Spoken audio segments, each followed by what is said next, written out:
story is about an orphanage that raises its children exceptionally well. The girl you see crying is upset because her brother is about to leave with a new father who just arrived here. You might be wondering why this man doesn't fit the typical image of a parent you might have imagined. Well, it is because these kids receive special education, so it only makes sense if only special parents can take them under their wing. You might also be curious about what kind of special education these seemingly ordinary kids are getting. Well, you'll get your answer soon enough. As soon as the sister tells the kids to stop pretending and get ready for training, they pull out sharp blades and weapons, which are definitely not toys for poking around. The sister even tells the little girl not to let her snot dangle out of her nose while pretending to cry, because it looks gross, and she doesn't want the new parents to get a bad impression of the kids they've raised so dearly. The girl quickly owns up and hastily wipes her nose. We also meet the proud director of the orphanage, who takes major pride in this special education approach. He sees it as a real gift for these kids, because they've been trained as living, breathing weapons ever since they learned how to walk. These kids are raised with super strict supervision to make sure they meet the standards of the filthy rich. Because of this crazy attention to detail, it costs a fortune to train each child properly. Another question that might come up in your mind is what these kids are actually used for. Well, there is not any straightforward answer to this question, and the director just says they're like computers. And what they're used for is decided by the buyers, or as you might call them, the new parents. For example, this rich fat cat who has just adopted a new kid shows his new son a photo of a man and says, "This is your target. Memorize his face." The director then explains that since these kids are living weapons, they pose significant threat to the buyer. So the orphanage made sure to drill each and everyone with 3 absolute principles from a young age. These are the rules they can't disobey because they have been wired in their subconscious mind, and the orphanage calls these the 3 absolute principles, and they're crucial for keeping the kids under control. While this fat guy is drilling the boy about memorizing the photo, the kid, however, points out that there's a car tailing them closely. The old man is a bit startled to hear something he never asked, so he starts yelling at the kid, demanding to know what the heck he's talking about, and tells him to just focus on memorizing the damn picture. The kid quickly snaps back to attention and swears to follow the orders. And there you go. That's what the first principle is all about. Absolute compliance to the parents' orders. That car tailing them smashes into them, and their car flips over from the impact. The kid scrambles out and sees his father badly hurt and barely clinging to life. And that is when we learn about the second principle these kids are drilled with. Never use your powers without your parents' permission. As the kid mourns his father, the attackers get out of their cars with their guns in hand. As they cautiously approach the flipped car, they spot the kid crying and begging for help, shouting that his dad isn't breathing. The attackers are taken aback to see this because they had no idea that there was a kid in the car. They decide to toss the kid aside to finish up the work, but before they can, the boy whips out a knife and stabs one of them right in the throat, making him bleed like crazy, and then quickly snatches the gun from the fallen enemy. Before the other hitman even realizes what's happening, he sees the kid aiming the gun at him and gets a solid bullet right in the head, ending him with a single shot. And that's what the third rule is all about. Forget the first 2 principles and do whatever it takes to keep your parents safe. The director, on the other hand, couldn't be prouder of his children. He is practically bursting with joy and pride for raising such perfect, exceptional kids.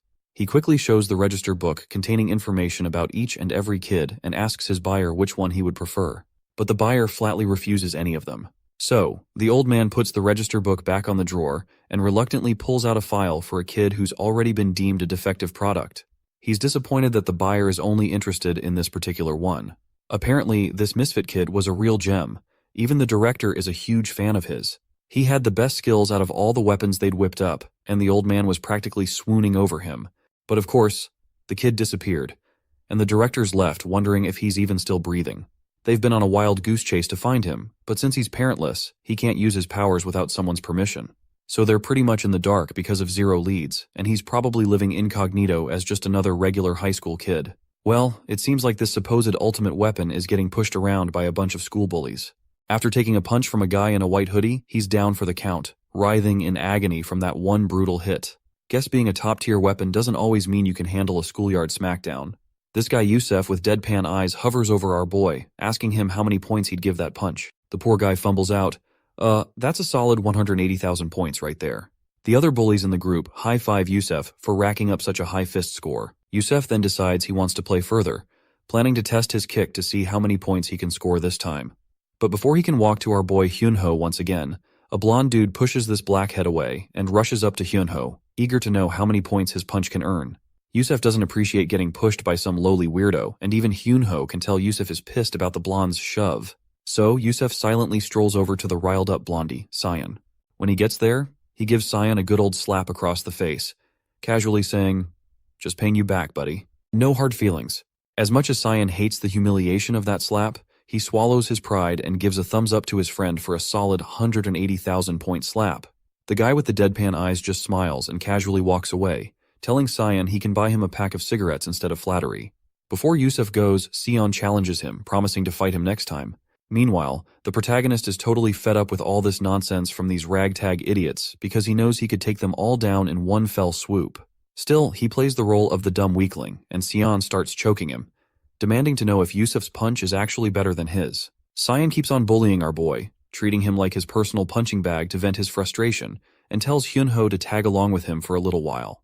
With no way out, the boy reluctantly follows the rowdy thug and ends up footing the bill for their meal, because, well, Cyan claims he's broke, saying he's all out of cash after running errands for Yusef. Blondie then wonders aloud who would win if he fought Yusef head-on.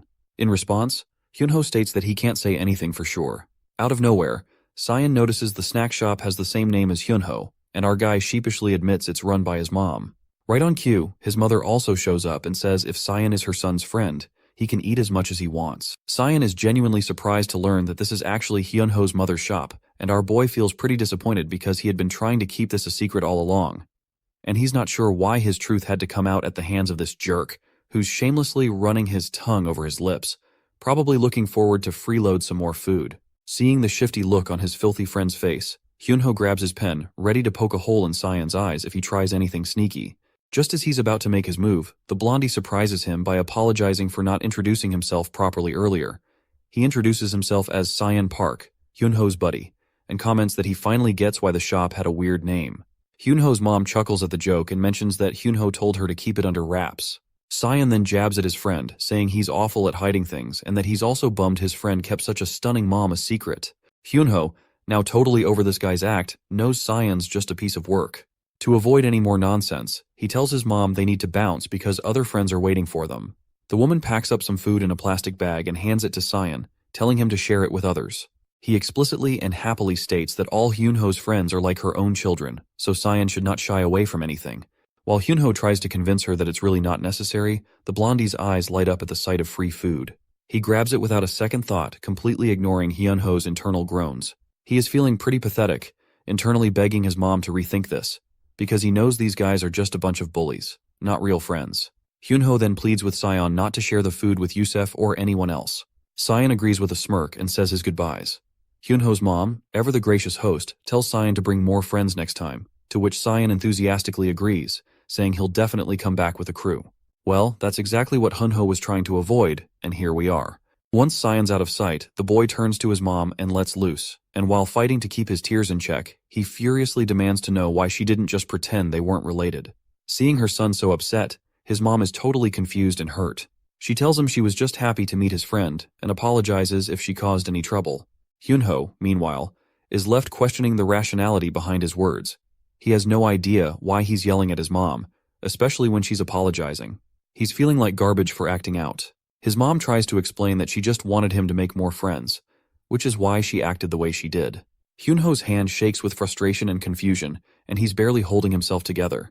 The next day at school, Hyunho sees the same tteokbokki his mom makes, sitting right before his eyes. Apparently, Yusef has figured out that Hyunho's mom runs that snack shop down the street. So, he grabbed a bowl for himself. Yusef takes a dirty rag, dips it into his bowl of tteokbokki, starts rubbing it in Hyunho's face, and complains that he found this rag in his food and demands a refund because he can't eat filth. To make matters worse, he tosses another jab, sarcastically asking if he should go directly to Hyunho's mom for the refund.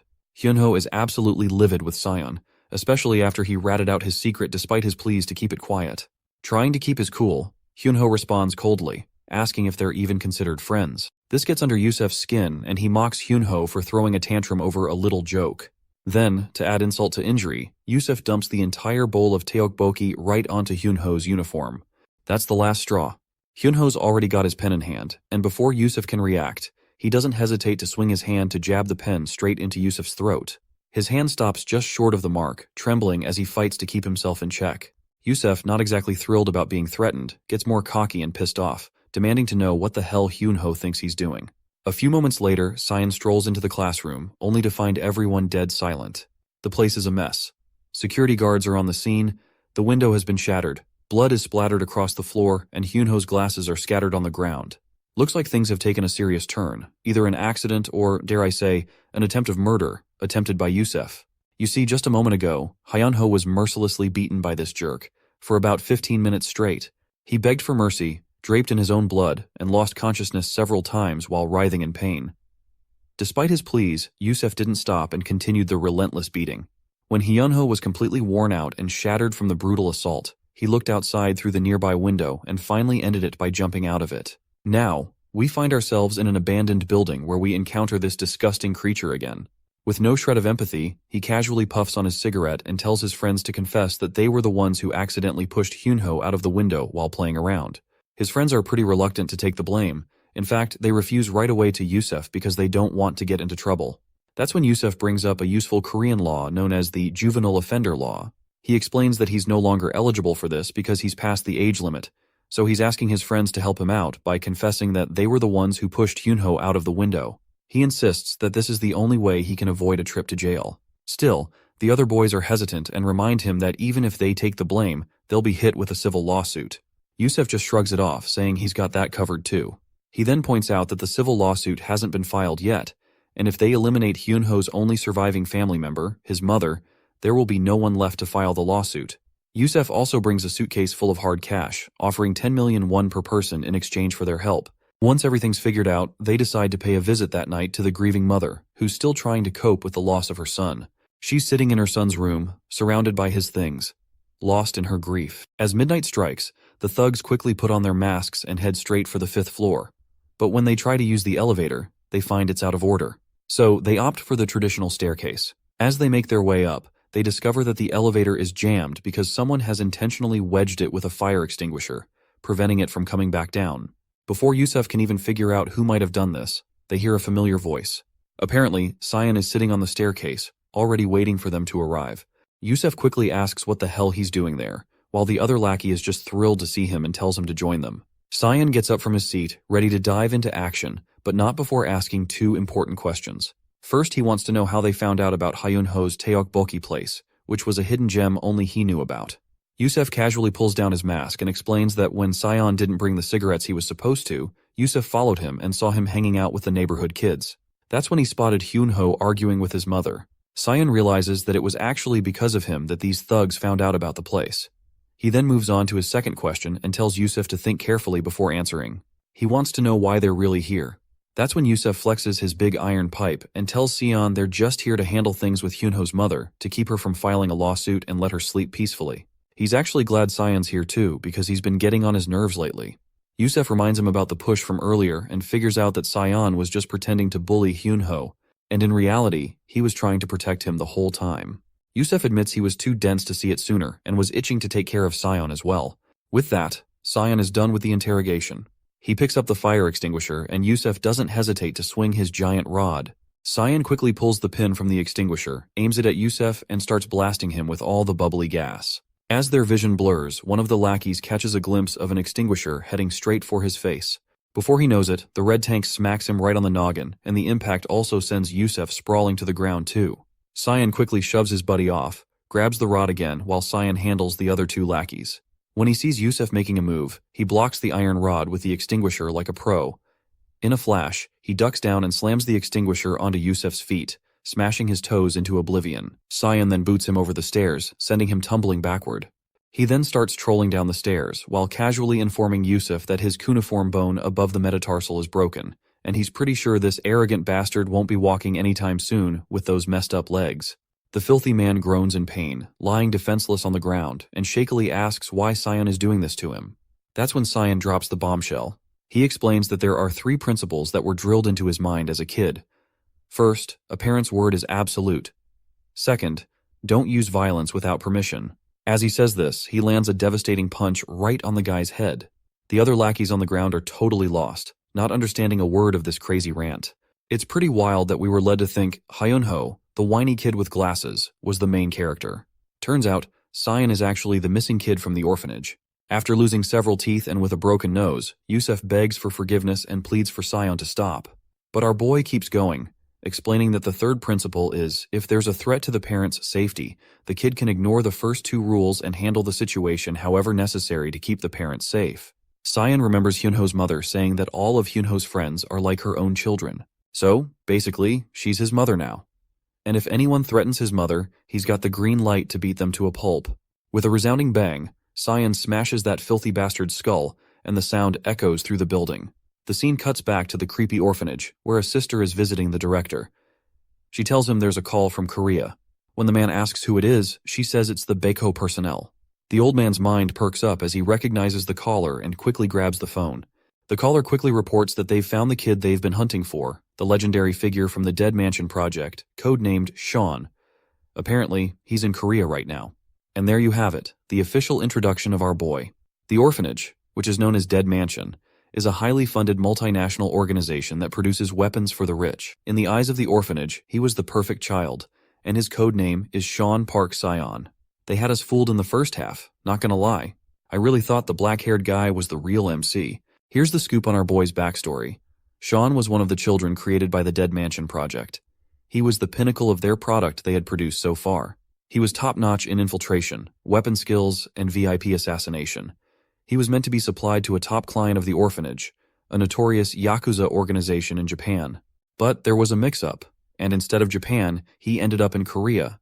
The director explains that it's been 5 years since that mishap, and he had almost thought Sean was dead, so they gave up on him. But now, this guy, who looks more like a filthy rich mafia boss than a father, is thrilled they've found him.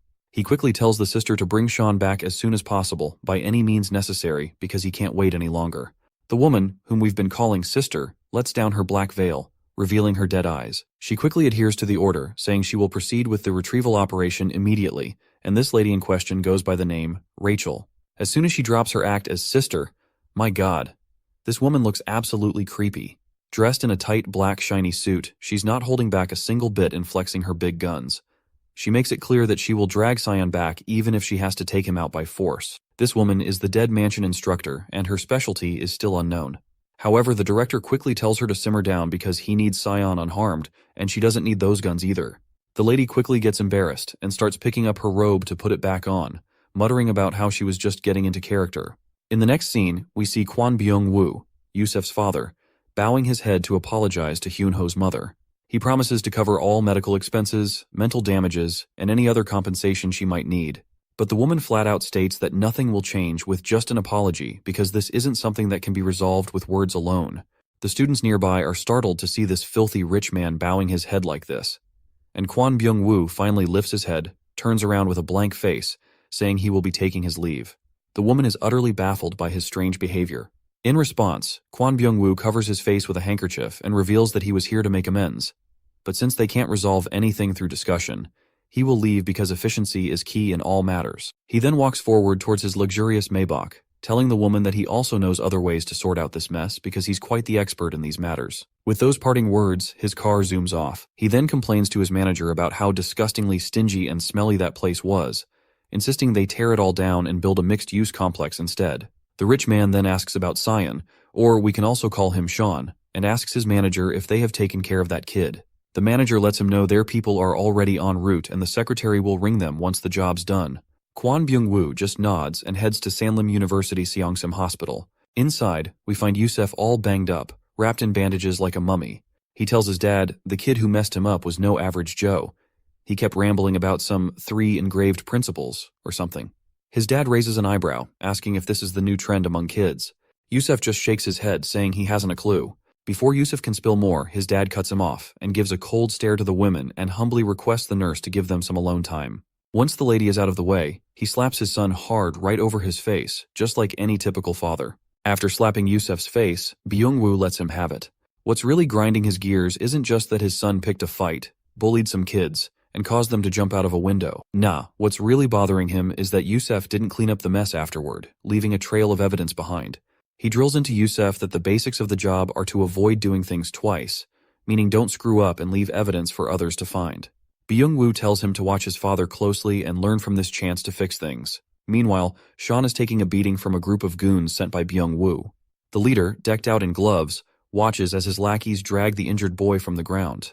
With a scowl, he delivers a series of stinging slaps to Sean's face, not stopping until the boy collapses from sheer exhaustion. The glasses-wearing thug, looking down at Sean with a sneer, says, "You might have taken down a few kids, but you're nothing against adults." They grab one of Sean's arms, and the burly lackey yanks it straight, holding it firm. The leader then places his foot on Sean's arm and applies all his weight, leaving the poor kid writhing in agony. Before they leave, they make sure Sean knows this is payback for the humiliation and beating he dealt to their young master Yusef. They're leaving him alive just so he can stew over his mistakes.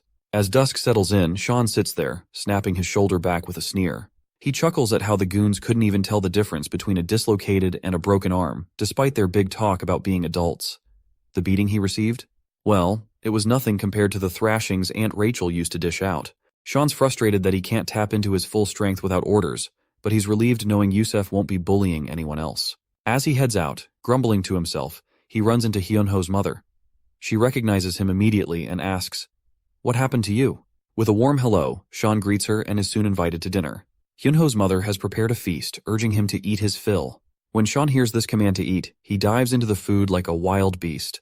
He is driven by an instinct to comply with the care of someone he now sees as his parent. The mother then gently instructs Sean to drink some water, pointing out that it'll help him digest better. Sean follows her advice, downing the water with a hearty gulp and letting out a satisfied burp afterwards. He thanks her for the meal, and she smiles, happy to see him after such a long time. Sean's mood turns serious as he asks about Hyunho's condition. In response, she assures him that the surgery went smoothly and that Hyunho's doing fine. She's hopeful for his recovery, even though things are tough right now. Then, her strength seems to crumble. Her hand starts to shake, and tears flow freely. She sobs, feeling weak compared to her son and helpless as a mother. Her heartfelt wish spills out of her tongue. She wants to destroy everyone who hurt Hyunho, especially Yusef's father, and tear them all apart. Well, it looks like Sean has finally found a reason to unleash his powers at full force against those jerks. As the lady turns around to apologize for her sudden outburst, Sean's already long gone. The scene then shifts to Byung-woo Construction Company. Inside the building, the father of that nasty son raises a toast to celebrate the record profit they've racked up in the third quarter of this year. He's giving a heartfelt thanks to all his employees, saying it's all thanks to them that Byung-woo Construction has come this far. Among the crowd of employees, we spot one of the same hefty guys who had beaten up Sean earlier, and near to him stands a waiter who suspiciously looks like Sean. The waiter approaches the man and offers to pour him a drink.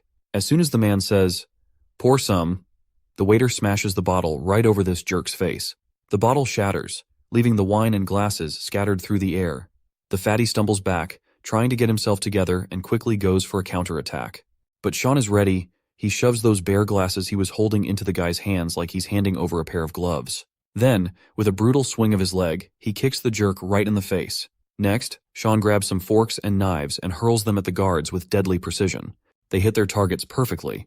It doesn't take long for everyone to catch on that something's going down. Before they can do anything, a bunch of the black-suited guys are already out, and people are screaming about a blonde kid who's causing all this mess.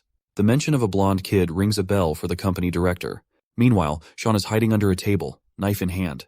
He zips past everyone, slicing through them like they're nothing more than cucumbers with that tiny knife of his. He's sticking to what he's been taught. A parent's words are absolute. He can't ignore the tears and pleas of the mother who wanted everyone to tear apart along with that father. So he's doing exactly what he's been told. He grabs a tablecloth and, before the ragtag crew can get close, uses it as a distraction. He throws the table right at their faces, crushing them under its weight and leaving them screaming their lungs out. Just then, a knife flies in from behind, but he ducks quickly, and the knife hits one of the black-suited guys in front instead. The one who just threw the dagger seems like the same guy with the black gloves, and he's pretty impressed with Sean's reflexes. He's also surprised to see that the arm he broke is still working. Before he can finish playing around with those gloves, Sean grabs the guy's hand and slaps him hard across the face. He expertly locks the guy's arm and snaps the bone inside, coolly telling him, "That's how you break an arm." As the cocky guy sprawls on the ground, a bullet zips past Sean's face, grazing him closely. The shooter is Byung-woo, standing on the first floor, looking disappointed for missing his shot.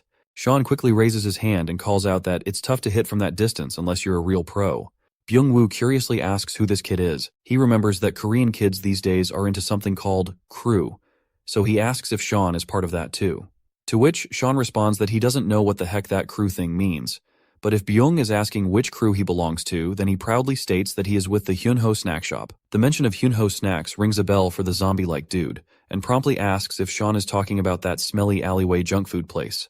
With a sneer, the man shoves the gun barrel right between Sean's eyes and asks if the woman tipped him off to kill him. Sean smirks and says he's absolutely wrong, because all she did was tell him to tear and crush everyone. While the zombie is trying to figure out what the heck Sean is saying, my guy moves with lightning speed, knocks the gun away, and gives the guy a solid slap. That one slap was enough to scramble Byung-woo's brain, and with Sean's final punch, the dude hits the ground, and his face is a bloody mess, nose and mouth bleeding from the impact. Sean makes it clear he's not here to assist anyone, he's just following his parents' absolute commands. With that, he turns to walk away while the guy on the ground keeps ranting about how he should have taken Sean out when he had the chance, and regrets not sticking to his own motto of leaving no work unfinished. Sean grabs the gun, aims it up at the chandelier, and tells the guy to stop blabbering about pointless stuff. He fires, and the chandelier starts to fall, crashing down and crushing the man just as the mother wished for. Sean walks away, shaking his head and muttering how both the father and son are really just the same. We're back in the hospital, where the nurse asks Yusuf if he's feeling any better. The arrogant guy just scoffs and asks why he'd be here if he was doing well. The nurse comments that she's heard school violence can be pretty intense these days, but she's never seen anyone as badly hurt as him before. She wonders if the kid who hit him must have been a real expert, though even for high schoolers, this is pretty extreme. As she squats down to pick up her things, we get a glimpse of her giant ass. Man, we already know that the Russians are thick as hell, but this is something next level. She then grabs the injection and asks Yusuf what he was discussing with his father earlier about some 3 principles. Noticing the weird color of the injection, Yusuf questions what the heck she's injecting him with.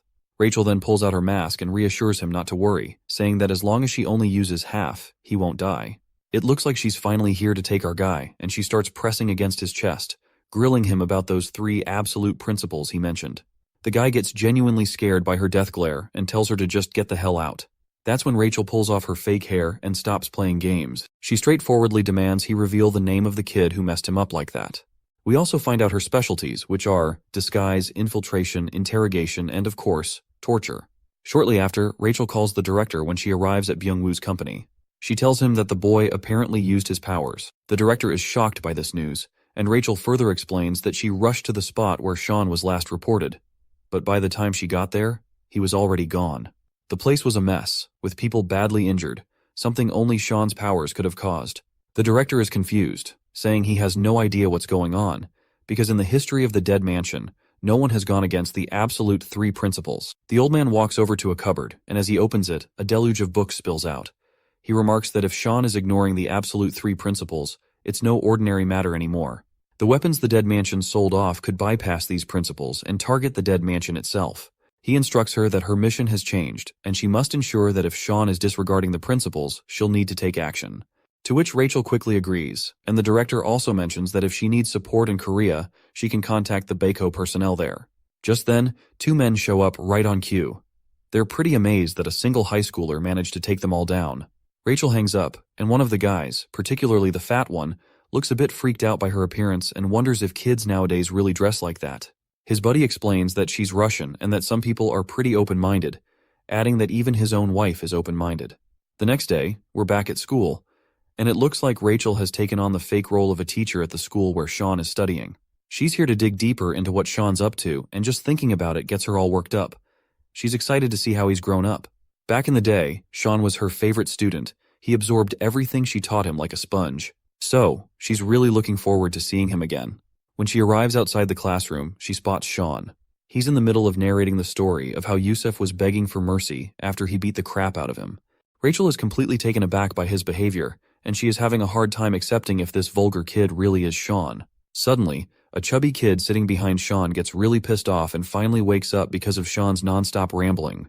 They both start getting cocky with each other, and Rachel wonders if they've already figured out who's boss. She remembers how at Dead Mansion, they had this annual event where the kids fought to measure their combat power and determine who was on top. It was so cute when they challenged her, and Sean was always the strongest among them. But now, Sean looks like he's getting his butt handed to him by this big guy, making Rachel seriously question his status as the strongest. The chubby kid keeps kicking and thrashing Sean like he's just a sack of potatoes, and Sean just takes the beating head on. Rachel's face quickly shifts to a blank poker face, watching this once mighty kid get pummeled like a fool. After a bit of watching, Rachel starts to figure out that Sean probably didn't use his powers because he's hiding his true identity. This makes her think he might still be under the control of the 3 principles, but she's not entirely sure and wants to keep an eye on him. She can see his sharp, sophisticated eyes. The good kids from Dead Mansion should have both physical strength and brains, and Sean always stood out. Even if he's hiding his power, his smarts still shine through. As his former teacher, she's a bit troubled that he can't disguise himself properly and thinks about teaching him again when she gets the chance. While Sean is busy doodling the moment he smacked Yusuf with that fire extinguisher, Rachel gets confused. She thought he was focusing on studying with such concentration, but he's just messing around. So, she gives him a heavy book slam right on his head. In the bathroom, Rachel sits with her head spinning in confusion. She's sure Sean can't possibly be this foolish and starts to think maybe this is someone else who just looks like him. It's hard for her to accept that he might really be this clueless. She decides to change her plans. It's no longer just about the 3 principals, now she needs to figure out if this guy is really codenamed Sean. After class, Sean's head is throbbing. He remembers the teacher usually doesn't hit that hard. Meanwhile, Rachel, now dressed as a student, comes over. But then he hears a familiar voice. After turning around, he sees Hyunho's mother standing there. She's relieved to see him, especially since her bags are weighing her down, and she tells him to please carry them for her. Sean quickly proceeds to carry the bags as commanded. When they hit the snack shop, Sean devours his food like a wild animal. The mother tells him to slow down, and he quietly takes her advice. Rachel starts piecing things together. She figures out that Yusuf is the one who knocked out this woman's son, but she's still not sure about Sean's connection to them. After seeing him eat like this, she's fuming that Sean is just as vulgar as she suspected and is itching to tear this Sean imposter apart. As soon as Rachel takes a bite of her food, she gets a chill and her tongue practically hangs out.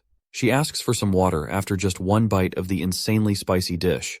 The woman quickly hands over the water and asks if she can't handle the heat. Rachel is stunned, wondering how these folks can torture themselves with such fiery food.